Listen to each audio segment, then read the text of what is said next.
लक्ष्मीचे यंत्र, कुबेर भगवानांचे कॉईन ठेवू शकता, बरोबर आहे. तुम्ही हा तो ठेवू शकता, लाल कापडामध्ये बांधून ठेवायचा, त्याच्यात कवड्या. कुबेराची पोटली बनवली आहे ना, कुबेराची पोटली त्याच्यामध्ये चालेल, ते चालेल. फक्त लक्ष्मीचा कोणता फोटो नका ठेवू आणि मूर्ती नका ठेवू, लक्ष्मीला बांधून नका ठेवू. लक्ष्मी कशी पाहिजे, फ्लो आहे. तुमच्याकडे जर आहे तर तुम्ही कोणाला मदत करा, तर बघा 3 गुणाने तुम्हाला मिळतं. मी माझ्याहून सांगते ना, माझा हात देण्यासाठी आहे, मी घेण्यासाठी कधीच नाही, चालूच असतं माझं. म्हणजे तुम्ही जेव्हा देता तेव्हाच लक्ष्मी तुमच्याकडे येतात. जेव्हा तुम्ही खूप सारे पैसे जमा करून ठेवताना अचानक मोदीजी म्हणतात ह्या पण नोटा बंद झाल्या, मग गेली तुमची लक्ष्मी. अचानक कोर्टाचं काम पडते, हॉस्पिटलचं पडतं, अचानक तुम्हालाच काहीतरी होतं, मग ती लक्ष्मी जी चंचल आहे ती ऑलरेडी म्हणते मला तू बांधून ठेवलं होतं एवढ्या दिवस घरात. म्हणून पैसा हा फ्लो वाला असला पाहिजे ना, पाण्यासारखा आला आणि गेला. ओके, आणखीन विचारा. मंत्र मी जे दिले आहेत ना त्याच्यामधला एकच मंत्र तुम्हाला पाहायचा आहे की मला कोणता सूट होणार आणि मी कोणत्या मंत्रावर मी स्थिर राहील मरेपर्यंत, की हा मंत्र तुमच्या सोबतच जाणार देवाघरी. कमलगठ्ठ्याची माळ पूर्ण एक साधनेमध्ये. आता माझ्याकडे कमलगठ्ठ्याची माळ आहे, मी काचेच्या बॉटलमध्ये कापूर टाकून ठेवलेला आहे, आपला वेबसेरी कापूर टाकून ठेवलेला आहे काचेमध्ये, मी रोज मंत्र करतो. हो, कारण त्याला भोंडे न लागावे म्हणून पण कापूर लावतात काहीच, कारण खराब होते ना ती, असं आहे ते. तुमच्याकडे श्रीयंत्र असेल मेरूचं देवघरात तर त्यालाही तुम्ही गोल करून ठेवू शकता माळ. पण घरात श्रीयंत्र नाही, तो मी माझ्या बेडरूम मध्ये काचेच्या बॉटल मध्ये ठेवते, जेव्हा माळ जमते तर पुन्हा बेडरूम मध्ये आणते. बरं, चालेल, काही हरकत नाही. जसं तुम्ही जॉईंट फॅमिली आहे तर काही गोष्टी ऍडजस्ट करावंच लागतात मग आपल्याला. ठीक आहे, फक्त काळजी एवढी घ्यायची तुमचं आसन कोणाला द्यायचं नाही.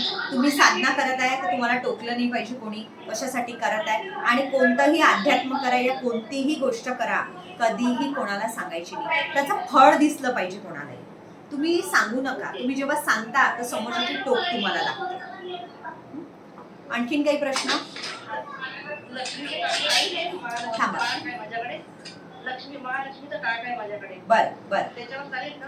तुम्ही त्याच्यावर अभिषेक करू शकता टाकीवर, शुक्रवारी पौर्णिमेला मस्त ते पण करू शकता. गुलाबाचं इतर लावायचं त्या टाकीला. कमळगठ्ठ्याची माळ घ्यावं लागेल ना तुम्हाला, कमळगठ्ठ्याची माळ विकत घ्या. तुम्हाला जर वाटत असेल की मला माझ्या देवघरात ठेवायची आहे तर तुम्ही सुंदर आणू शकता एक मूर्ती कमळावर बसलेली. माझ्या घरात तर खूप लक्ष्मी आहे, सगळीकडे लक्ष्मीच लक्ष्मी आहे.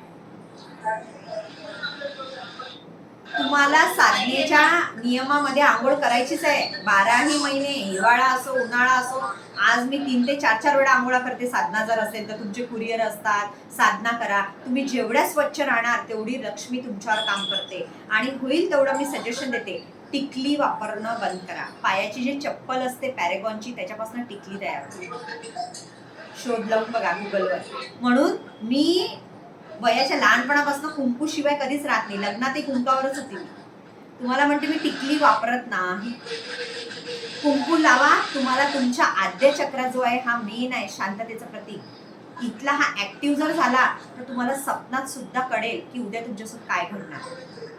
जेव्हा तुमचा आद्य चक्र, तुम्ही अष्टगंध लावा, तुम्ही अष्टगंध लावा. पांढरं लावू शकता, पिवळं लावू शकता. मी पिवळं अष्टगंध सकाळी लावते, पण दिवसभर माझ्या डोक्याला साधनेचं कुंकू असते. साधनेचं कुंकू सुद्धा देते ना मी लोकांना, तर हे साधनेचं कुंकूच लावते मी कुठेही जाओ, माझं हे कुंकू माझ्यासोबत असतं. ठीक आहे, होईल तेवढं स्वच्छ राहा, सुंदर राहा. मी सगळ्यांना बघत आहे, कोणाच्या डोक्याला कुंकू आहे, कोणाच्या टिकली पण नाहीये, काही नाहीये. स्वतःला चांगले ठेवा. घरात सुद्धा तुम्ही स्वतःला पाहून खुश असल्या पाहिजे. मॅटर नाही करत नवऱ्यासाठी तयार झाली